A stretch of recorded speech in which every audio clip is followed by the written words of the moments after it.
Rasa geram Putri Anne kepada warganet yang kerap membincang masalah orang ketiga dalam biduk rumah tangganya dengan Arya Saloka sepertinya tak mampu dibendung lagi oleh ibu satu orang anak itu. Meski banyak yang menyinggung isu adanya orang ketiga, namun Putri Anne selalu menutupi hal itu. Tentu saja Putri memiliki alasan sendiri untuk tak membuka tabir kelam rumah tangganya. Tapi untuk kali ini, ia seperti tak mampu menutupi rasa sakit hatinya lantaran warganet kerap membahas isu perselingkuhan. Namun yang cukup mengejutkan adalah ketika dirinya bakal menyebut siapa yang membuat rumah tangganya hancur bakal kelar warganet semua.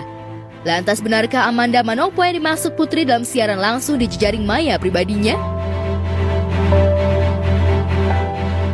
Sampai detik ini pun gue gak pernah sebut nama. Kalau gue sebut nama, kelar lo pada.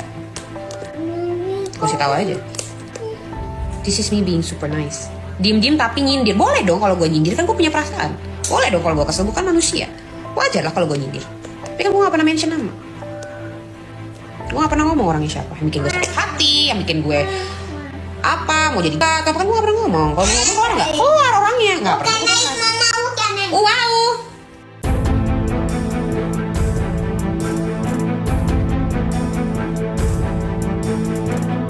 Di lain peristiwa, Maggie Wulandari kembali membuat heboh jejaring maya lantaran suaminya Mamat Muhammad melarang 3 anaknya dari komedian Kiwil masuk ke dalam kartu keluarganya. Tak ayal pengakuan Maggie itu sontak menuai perhatian warganet. Padahal dalam pengakuannya, ia rela menjual aset seperti rumah di Jakarta demi tinggal di Makassar untuk menemani suami tercinta.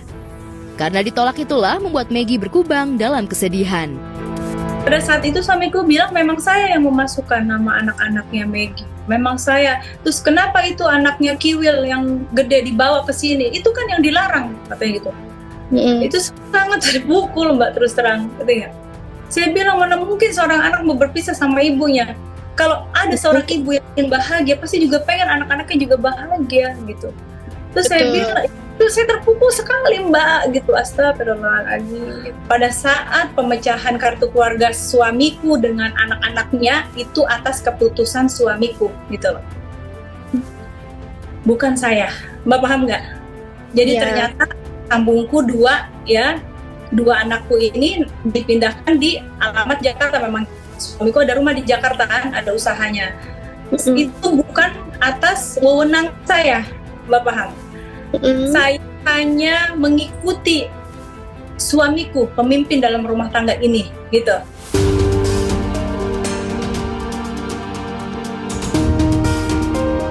Lantas apa yang membuat Muhammad tak mengizinkan ketiga anak-anak Maggie dari pernikahan Kiwil masuk ke dalam kartu keluarganya?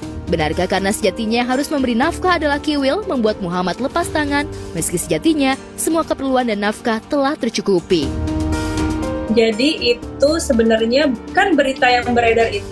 Jadi saya ingin meluruskan agar tidak terjadi berita yang simpang siur yang tidak ada kejelasan ya, maksudnya tidak benar gitu. Jadi kartu keluarga itu pada saat saya menikah hampir 1 tahun itu baru saya mengajukan untuk bagaimana kalau kita satu kartu keluarga aja. Karena kan memang anak-anak dan saya juga udah pindah di Makassar gitu ya. Tapi kartu keluarga itu saya berpikir jadi saya tidak berpikir kalau misalnya akan ada pro kontra dari bergabungnya satu keluarga itu, ngerti nggak Mbak? Iya. Nah, kan saya berpikir kakaknya suamiku tuh ada nama anak-anaknya dan kartu saya ada nama anak saya yang kan jadi satu, kita utuh dalam satu kakak. Iya. Nah, entah apa yang terjadi waktu saya di Bone itu, saya ditegur sama kakak iparku gitu. Secara pribadi itu di depan Al-Khalifi, pada saat itu tidak ada suami saya. Saya dicurigai kalau saya ini berniat jahat gitu, bahwa saya sengaja menggabungkan kartu keluarga saya dengan anak-anak saya ke kartu keluarganya suamiku karena ada tujuan lain gitu.